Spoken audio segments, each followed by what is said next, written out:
So what we actually want to talk about, a race in Florida that has more to do with QAnon. So Republican Representative Brian Mast basically uh, did a few whoopsie daisies, as they're called in the biz. He has a few choice quotes on his Facebook, and old posts have been reappearing. Um, here are a few of his comments. Mast commented, "I'm so proud of you. I hope you can hook up with at least 15-year-olds over there. It's legal there, right?" Talking about a trip to South Africa. 2 weeks later, Ladani asked in a May 2011 post, "Anyone have any good pickup lines for this weekend, considering according to the crazy Christian radio guy, the world may end on Sunday? How about don't turn this rape into a murder?" Mast responded. In a statement Tuesday, Mast apologized for the posts. "A decade ago, when I was in the army and following my injury, I made disgusting and inappropriate jokes, and I'm embarrassed to have associated with my name today. I'm sorry about that part of who I was, and I strive every day to be a better example for my kids." Now, you know what? Here, hot take. I believe that people can change over the course of a decade.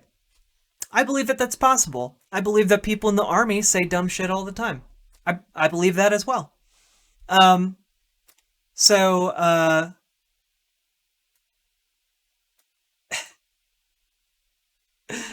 Nancy Pelosi dancing in Chinatown, YouTube. I'm gonna look this up.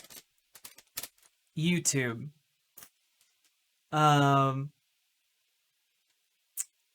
is she actually dancing in Chinatown? As the number Let's see. Wait, I'm gonna finish this segment first, then we're gonna return to Nancy Pelosi dancing in Chinatown because I know that it's like made up propaganda by the Trump campaign. I know that there's not video evidence of her actually dancing in Chinatown during the pandemic. Um, but anyway, yeah, hot take. I don't think that this is a far-fetched apology. I would be willing to believe that this is genuine. Um, However, it is also extremely gross to be talking about having sex with minors. That's a big problem. It's a real fucking big problem. Uh, Good night, Johnny Mills. I appreciate you hanging in there. Um, my streams are usually at more reasonable hours, but I took a nap, and so this is occurring later than usual. Excuse me. Yeah, Mast is a decorated war veteran. He lost his legs and a finger when a bomb exploded under him in September 2010 in Afghanistan. Dang. Let's see, hospitalized at Walter Reed. Um, Dang. I would hope that a disabled army vet would be a Democrat, but sometimes you gotta suck the boot that killed you. Um, let's see. Posts were public on his page. Let's talk about. Let's see. However, that's not where the story ends because, of course, this story has to do with QAnon. So let's see what QAnon has to do with this. Okay. Some pretty vulgar remarks.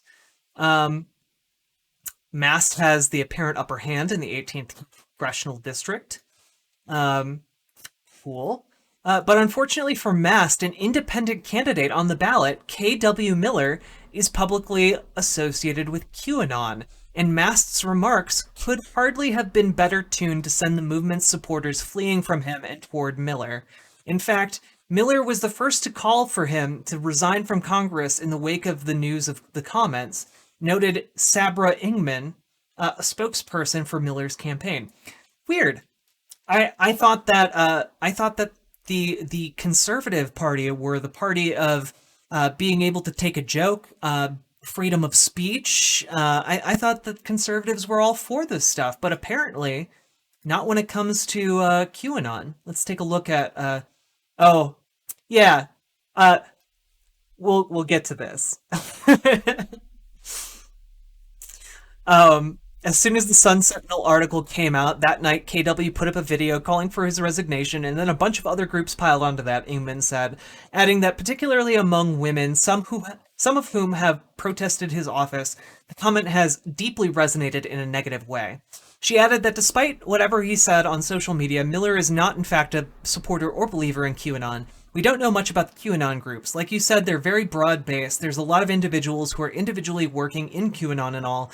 That's not something we're a part of. KW is not part of QAnon or anything like that. They probably have similar views in certain areas to what our views are, and other conservatives, but he's not involved in any of that.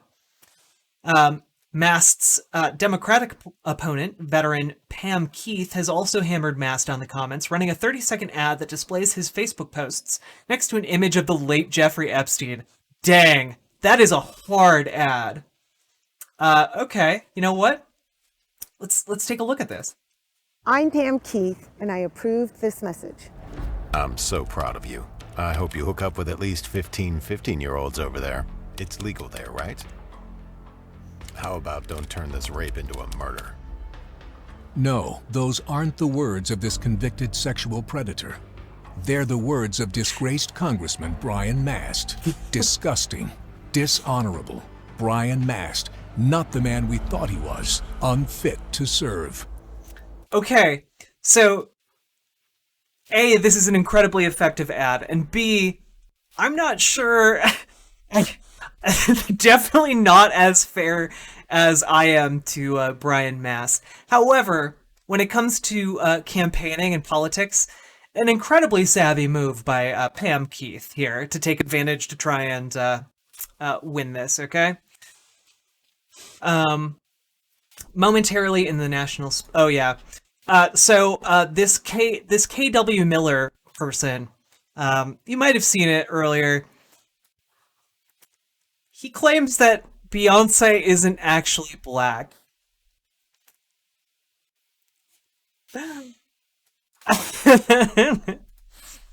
Here, we'll take a look at this one. This was the source that I came up with first. The singer is really Italian and is faking this for exposure. Now, Beyoncé... how long has her career been going on now? Let's see. Destiny's Child. So, she's been faking being black, according to this gentleman, since 1997. A pretty effective ruse, I would say, if that's the case. The U.S. congressional candidate and right-wing conspiracy theorist. Wait, what other conspiracies is he into? Conspiracy theory claims Trump's a secret genius who pretended to collude with Russia to defeat child sex traffickers. Okay, yeah, he's 100% QAnon. Claimed this weekend that Beyoncé was an Italian woman who keeps Satanist symbols in her bag.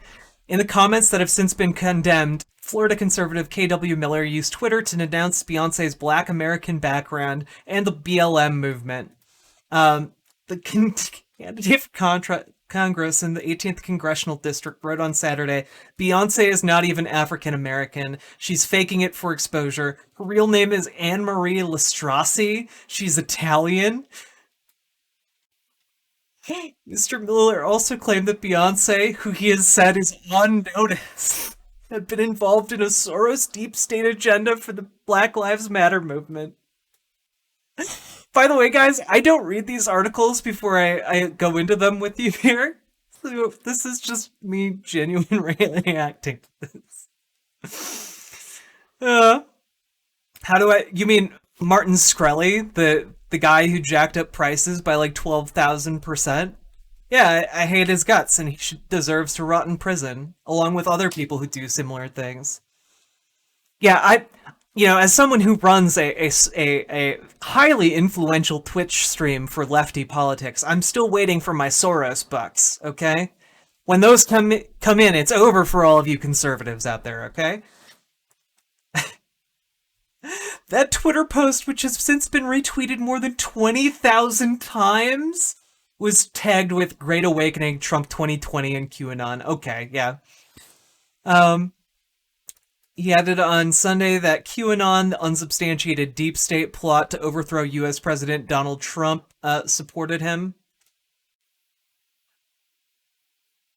Whoa, well, this is very wrong. QAnon is not a plot to overthrow Donald Trump. This is what a poorly researched article from July 2020. I disavow this, okay? I disavow this.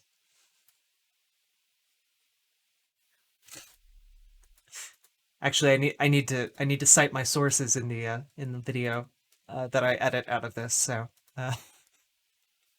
I disavow. Yeah. Oh, he posted on. Can we see the Twitter post? I would love. Oh, here we go. Let's take a look at his proof. Beyoncé is Anne-Marie Lastrasi. Proof. As most of you know, recently Beyoncé's real pre-Illuminati identity has been revealed. Wow. The whistleblower who led the investigation was JJWWEBB. Alright. Yeah, the great investigator, on par with Sherlock Holmes. Ooh. When the Illuminati first approached her to enter the Illuminati Rising Star program, they convinced Beyoncé through alien telepathy she had to change her background. This reptilian plot went even further and convinced her parents to change their names. Anne-Marie's parents are Italian as well. Their real names are Gian Giuseppe and Maria. This is so dumb. Furthermore, U.S. experts on the case believe Ariana Grande is Anne-Marie Lastrani's lost biological daughter. When Anne-Marie... This can't be real. Yeah, okay. Yeah, alright. Okay, firmly tongue-in-cheek. Wait, this is the origin of it? Wait. Oh no! Oh no! Okay, so this was all made as a joke, which is good. I was worried for this brave soul, but also the theory being peddled by this actual congressional candidate derives from this joke.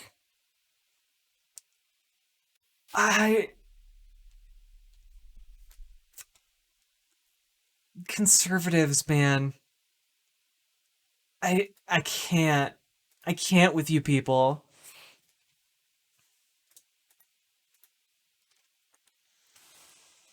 Oh, there's plenty of yeah. I don't doubt that he told the rape joke, especially since he admitted to it and apologized. So the dark money deep state doesn't want money to be donated on my campaign. They don't want me in office. Adding that Q hashtags. They know that I will not hesitate to expose the entire deep state. We will win anyway. I really wish that these people are so close to getting it, by the way. Like, these people are so close to understanding that there is, to some extent, a collusion of special interests that all have interests in being able to continually lobby the US government. However, they don't do it necessarily in secret. They do it in public. They're called lobbyists. They have an entire profession for this. And we just accept it as being a legal thing that people can do. Despite the fact that we could just make lobbying illegal, and we should. But the issue is that lobbying, which highly puts political races, in favor of incumbents, is a very lucrative thing for both, you know, the people who benefit from the lobbying directly by not having to worry about their campaign funds as much, but also it perpetuates this revolving door where lobbyists become politicians and politicians become lobbyists.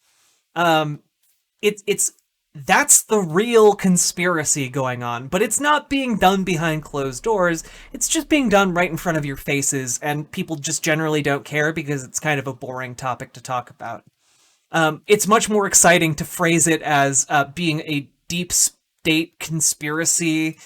And maybe, you know what? Maybe that's what I need to do. We need to put a more exciting spin on lobbying. We can call it, you know, we can call it the anti-conservative conspiracy to destroy freedom. You know, there's like a conspiracy of evil liberals who want to take away your freedom by allowing people to give money to political candidates in exchange for favors.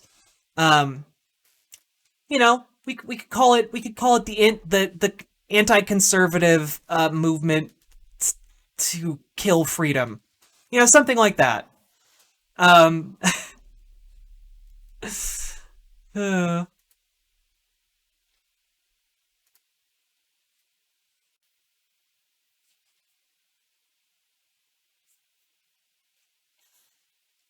MAGA45, did you send your link to Ashley though? Because like my mods are the ones who give me links that I can then look at. Okay, they're my first line of defense between me and the crazies at my door. Okay. Lobbying is broad. Why should it be illegal for Congress to have meetings for bills? Because corporations shouldn't be making our laws. Like Congress people should be making our laws. I feel like that's pretty straightforward. Like, why should Congress, a body of people supposedly meeting for the purpose of benefiting the American people, be catering to special interests and businesses? Like, why should the needs of Amazon outweigh the needs of people in rural America? You know, I think that that's bad, actually. Yeah, but here's the issue, Ghost is anonymous. People in Congress tend to vote in favor of lobbying positions because they get money for doing so. And that means they have to spend less time campaigning, and they have to spend less time fundraising. And it also means that they ingratiate themselves with these private corporations so that when they retire from politics, they can get a nice cushy lobbying job afterwards. And I think that that's a severe conflict of interest.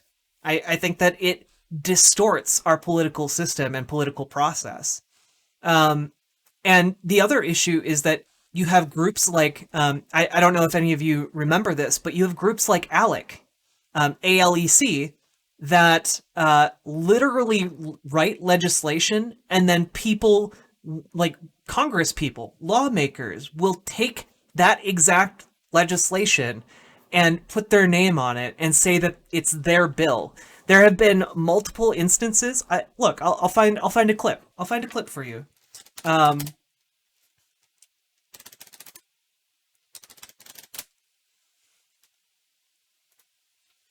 Yeah,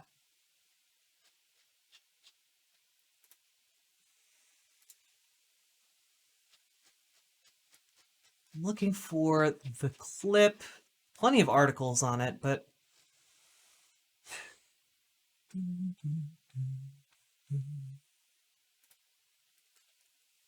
is this it? Come on, I just want the YouTube.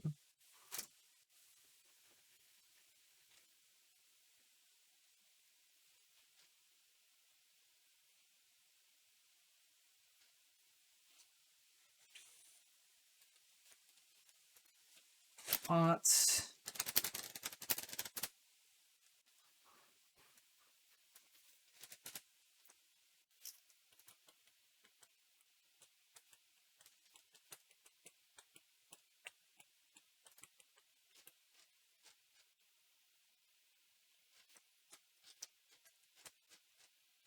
Dude, none of these articles have anything embedded in them that is useful. Ah, here we go.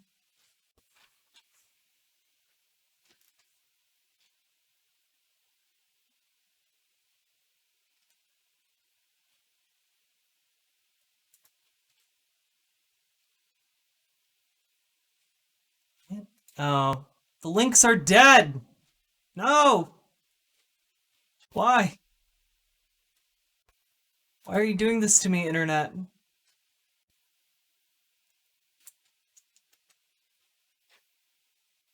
Well, I need to find it now.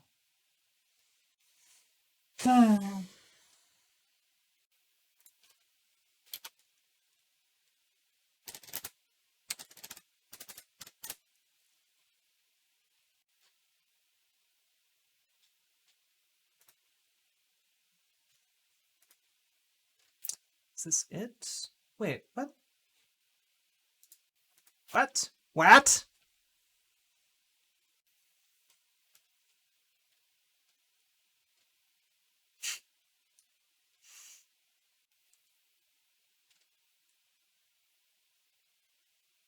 I also don't want to watch a 30-minute long documentary, which we could do. That would be a fun thing to do. Um,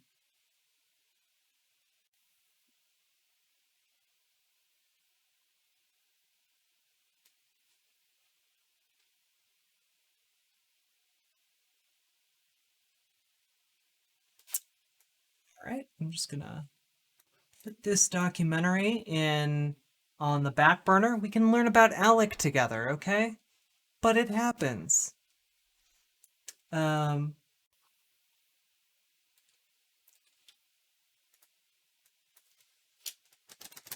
one last time.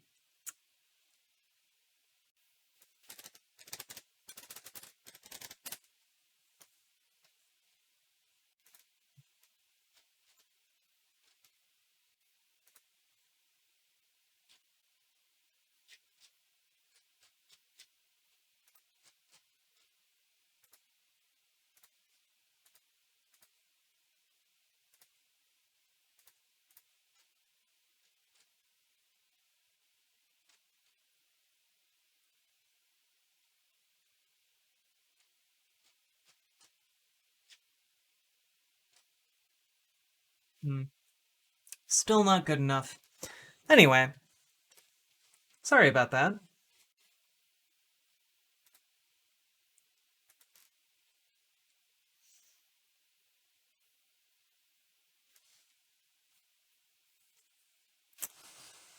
I like how 21 of you were just watching me off screen scroll through results.